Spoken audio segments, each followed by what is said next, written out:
Hello everyone. I'm back with the continuation of Banished from the hero party. To recap, Ares banished Gideon from the team due to his jealousy. When the rest of the team learned of this, Danon set out to find Gideon and encountered a mysterious person also searching for him. Meanwhile, Gideon and Rudy are living peacefully in the town of Zoltan, opting to stay away from world affairs. However, Rudy is becoming increasingly unstable without her brother. So let's continue the story. The episode begins with Red wondering about what happened to Al. Later, AI regains consciousness and reveals that a demi attacked him and his parents with an axe. Fortunately, Red and Dr. Newman find AI's parents alive. The news of Ademi's disappearance after the attack leads to protests in Southmarsh, as people believe he's being protected by the town guard, led by Moan, who is Ademi's father. Al's parents are currently recovering, and Al temporarily moves in with Red and Rit. Al decides to harness his blessing and become stronger, and Rit begins to teach him sword fighting. Despite being a quick learner,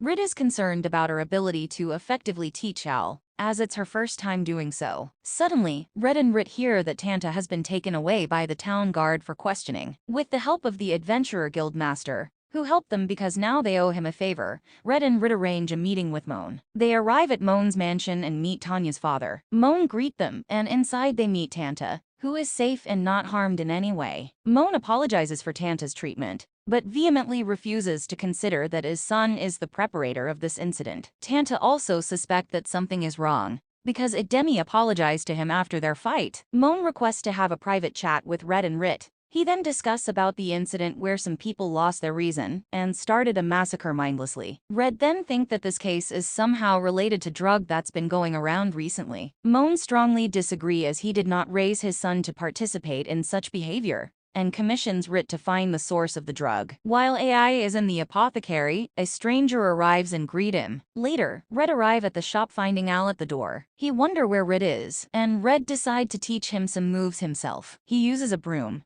Al gets angry and charges at him, only for him to get knocked down. Red reveals how his blessing helped him in mastering weapons, but he must remain compass during a fight. After the training, Al wonders why Red is a D-rank adventurer despite being this skilled. Red like his life the way it is, and tell him that just because he is skilled in something, he is not obliged to pursue that path. After hearing that, Al reveals that today a stranger gave him a sword. On the other hand, on Moan's request, Rit catches a drug dealer, but he explodes, and she is caught in an ambush of bandits. They attack her, but a man arrives and saves her. He is revealed as Danon, who is happy to see her. Rit wonder why is he here and gets scared when Danon reveals that he is here to find Gideon and bring him back. But Danon respects Gideon's desire for a quiet life, and thus tells Rit to keep quiet about his presence. They also discover that the assailants are disguised minor demons, and there is something wrong with this incident. Danon and Rit decide to investigate the incident and Rit leaves. But we see Danon's behavior is strange, and he seems to be enjoying the situation. At home,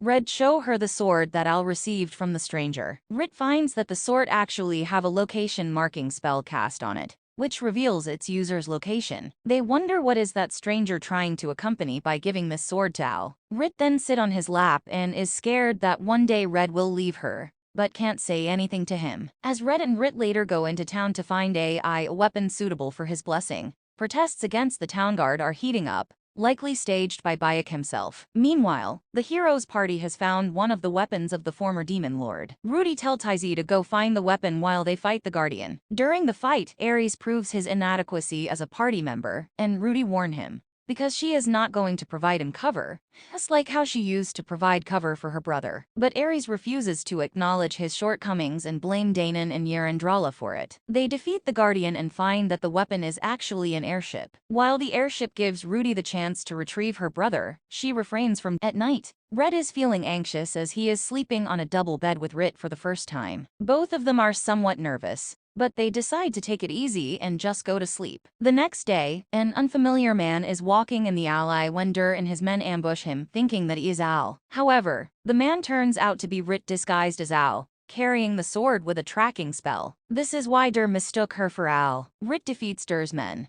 but one of them transforms into an axe demon and attacks her. At the shop, a soldier is guarding Al when some Bayek men arrive. The soldier is revealed to be one of them, and a man in a robe captures Al. The stranger wants him to become the hero of the Southmarsh people. At the headquarters, AI finds out that Bayek is responsible for distributing the Devil's Blessing, the narcotic plaguing Zoltan. The drug is made by the heart of 50 axe demons and give the consumer a new blessing. He reveals that Ademi is already in his custody. Outside, we see that a large amount of peoples are gathered, and Albert is also present. Bayek arrive with Al, and in a speech, he tells the crowd that the town guards are protecting criminals, and he seeks to bring justice for Al. Bayek wants to use AI for his own agenda by having him execute Ademi. He also reveals that he was responsible for giving Ademi the drug and the axe. AI instead frees Ademi. He believes it is not his fault. Bayek brandishes an axe, causing Ademi to go berserk due to the drug's effects. But the man in a robe cut the axe and save Ademi. He reveals himself as Red and rescue both Ademi and Al. Meanwhile, who is helping Rit, arrives and takes Ademi and Al to safety, while Red confronts Abert and Bayek's gang. Albert attacks Red, but Red easily parries all of his attacks with a dull sword, surprising Albert and confirming Red's expertise. Red also finds out that Bayek has been taken over by a contract demon named Belial. The demon formed a contract with Bayek to help him become a king, but now he wants to be the king himself. He also expresses frustration with the people of Zoltan,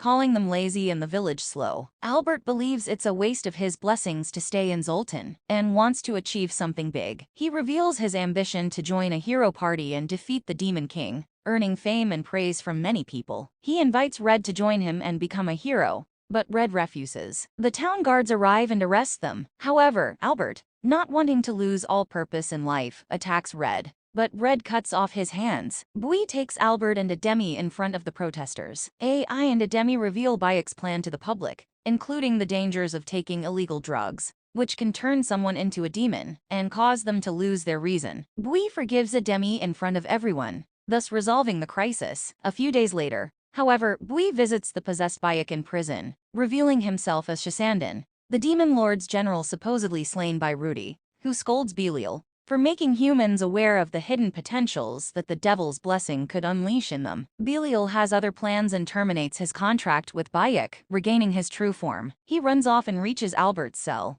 wanting him to fulfill the contract. Albert has lost all his will and hope and tells Belial to do what he wants, which confirms a new contract. Belial then escapes using Albert's body. We also see that Albert has joined a party and is starting his adventurous life. Red and Rit feel sad, like sending their son away. On the other hand, when Albert goes to join the heroes' party, Rudy draws her. In the next scene, we see that Rudy has left with Taizi on an aircraft, leaving Theodore and Ares behind. Ares is angry, but Theodore goes into the tent and sees Belial's body in the hero batch. Theodore wonders why Rudy left the hero batch there. In Zoltan, Bui has now been promoted to a B-rank adventurer and is residing there. On the aircraft, Taizi wonders why they are going to Zoltan. Rudy wants to find a medicine maker who is currently living in Zoltan. A flashback occurs, and we see Belial, who wants to help the hero in defeating the demon lord. He reveals that most demons worship the same god as humans and hate the demon lord who defies God's will. He gives her the devil drug made from the heart of an axe demon,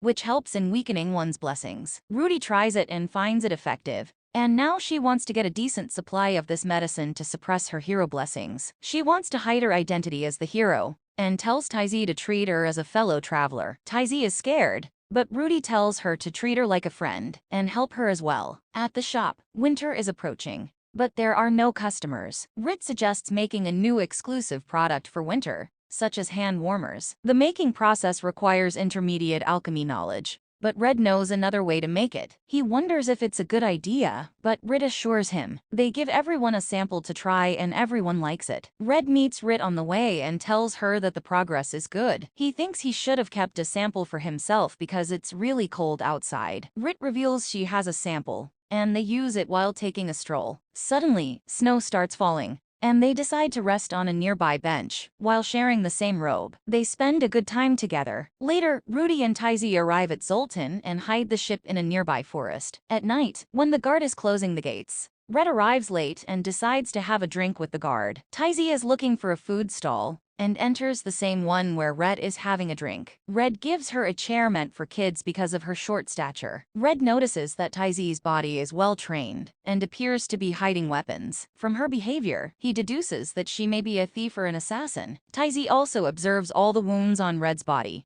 and how he is using a small cup instead of a mug to drink, indicating that he is an experienced adventurer. Both individuals recognize each other as seasoned warriors. Taizi takes some food for Rudy and warns her to be cautious of the person she met. Rudy discovers that the person she is looking for is in prison, and they plan a prison break. She wonders how Gideon would have planned if he were there, and becomes sad as she recalls his teachings. Later, Red and Tiss are led to a fairy dragon hamlet to treat an archfey named Undine, who is suffering from a magical drain spreading in Zoltan, caused by a powerful entity. Meanwhile, Rudy and Tiss successfully break Godwin, the creator of Devil's Blessing, out of prison. Rudy wants Godwin to create more of the blessing, and he agrees, frightened by her expressionless eyes. To treat the injuries sustained in the escape, they seek out the local apothecary. At the shop, Red is talking to his friend when Tiss and Rudy enter. They are surprised to see each other, and this is the first time we see Rudy smile as she jumps on Red. Big brother! Today's episode was filled with revelations. We discovered that not all demons are aligned with the Demon Lord, and found out that Chrysandan is alive and disguising himself as Bui, with mysterious plans. Rudy has found a way to suppress her hero blessing, which forces her to live a life without emotions. Hopefully, she can regain her emotions and live a happy life. Don't forget to subscribe to the channel for the next part, and check out other amazing videos. See you in the next one. Goodbye!